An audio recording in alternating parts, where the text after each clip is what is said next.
அண்ணன் கணேசன் அவர்களை வரவேற்பை ஆற்றை ஏற்றுக்கொள்கிறேன்.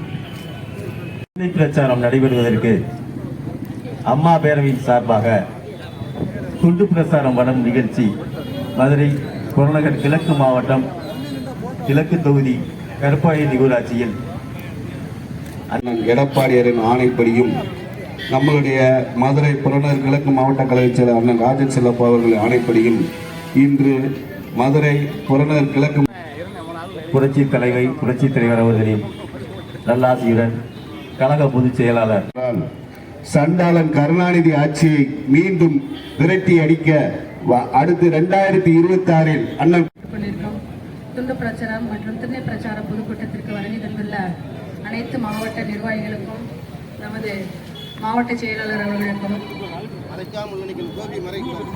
முதலில் வணக்கத்தை தெரிவித்துக் கொள்கிறேன். மகிழ்ச்சி எல்லாம் வருகிற பிப்ரவரி 24ஆம் நாள் நம்முடைய இதயம் புரட்சி தலைவி அம்மாவுடைய பிறந்த நாள் பெருவிழா. அந்த பிறந்தநாள் பெருவிழாவை கொண்டாடுவதற்கு முன்பாக இன்றைக்கு நடக்கிற பல்வேறு நிகழ்ச்சிகளிலே இன்றைக்கு மதுரை கிழக்கு தொகுதியில் இங்கே இருந்து வந்து அம்மா பேரவையின் சார்பாக இந்த நோட்டீஸ் வழங்குகிற விழா இதை புரட்சி தலைவர் எம்ஜிஆர், புரட்சி தலைவி அம்மா, இனிய அண்ணன் எடப்பாடியாருடைய நல்ல ஆசி நல்ல நிகழ்ச்சியில கலந்து கொண்டு இந்த திண்ணை நோட்டீஸ்ல திண்ணை பிரச்சாரத்தை தொடங்கி வைக்கிற போது நான் முதல்ல சொன்ன மாதிரி என்ன மகிழ்ச்சின்னு கேட்டா, கிழக்கு தொகுதியில வந்து இறங்கின உடனே இந்த அதிமுகவுக்கு கிழக்கு தொகுதியில் இப்படி வரைக்கும் எப்படி விளையாடுறதுக்கு ஒரு நாளைக்கு 12 பாலியல் குற்றச்சாட்டு நடக்கும் என்பதை நம்முடைய எடப்பாடியார் நேற்று இதில் மிக தெளிவாக சுட்டி காட்டியிருக்கிறார். சட்டம் ஒழுங்கு கெட்டு போய் கிடக்கிறது, திட்டங்கள் ஏதும் இல்லை. இன்னும் சுற்றுப்பயணத்தை போட்டோ ஷூட்டிங் நடத்தி கொண்டிருக்கிற ஸ்டாலின் அரசை மக்களுக்கு அடையாளம் காட்ட என்பதற்காகத்தான் இந்த திண்ணை பிரச்சாரத்தை இன்றைக்கு நாடு முழுவதும் அம்மா பேரவை தொடங்கி இருக்கிறது. மேலூர் தொகுதி முடிந்து இன்றைக்கு கிழக்கு தொகுதிகளை இன்றைக்கு சிறப்பாக இந்த பணியை ஆரம்பித்தவர் தமிழரசன் தலைமையிலே தொடங்கி இருக்கிறார்கள்.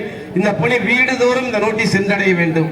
ஏதோ உங்க மேடையில பேசணும் முடிஞ்சோம் இல்ல, இங்க இருக்கிற கழக தொண்டர்களும் பேரவை நண்பர்களும் அத்தனை பேருக்கு இந்த நோட்டீஸ்ல என்ன எழுதியிருக்கிறோம், இந்த திமுக அரசு மீது எத்தனை குற்றச்சாட்டுகள் இருக்கின்றன, இது ஆளுகிற தகுதி பெற்ற அரசா, அது இன்றைக்கு கருணாநிதி ஸ்டாலின் ஆட்சி பொறுப்புக்கு வந்த பிறகு எந்த திட்டங்களை தமிழகத்துக்கு கொண்டு வந்திருக்கிறார், மதுரைக்கு எந்த திட்டங்களை கொண்டு வந்த, எத்தனை திட்டங்களை ரத்து செஞ்சிருக்கிறாரு, ரத்து செய்த திட்டங்கள் எத்தனை, அதன் மூலமா கணக்கு பாருங்க. மதுரை மாவட்டத்தை பொறுத்த வரைக்கும் நான் தமிழ்நாடு முழுவதும் பட்டியல் போடலாம். அதிமுக ஆட்சியில், எடப்பாடி ஆட்சியில் எங்கே பார்த்தாலும் மருத்துவக் கல்லூரிகள், எங்கே பார்த்தாலும் உயர்மட்ட பாலங்கள், எங்கே பார்த்தாலும் 4 வழி சாலைகள்.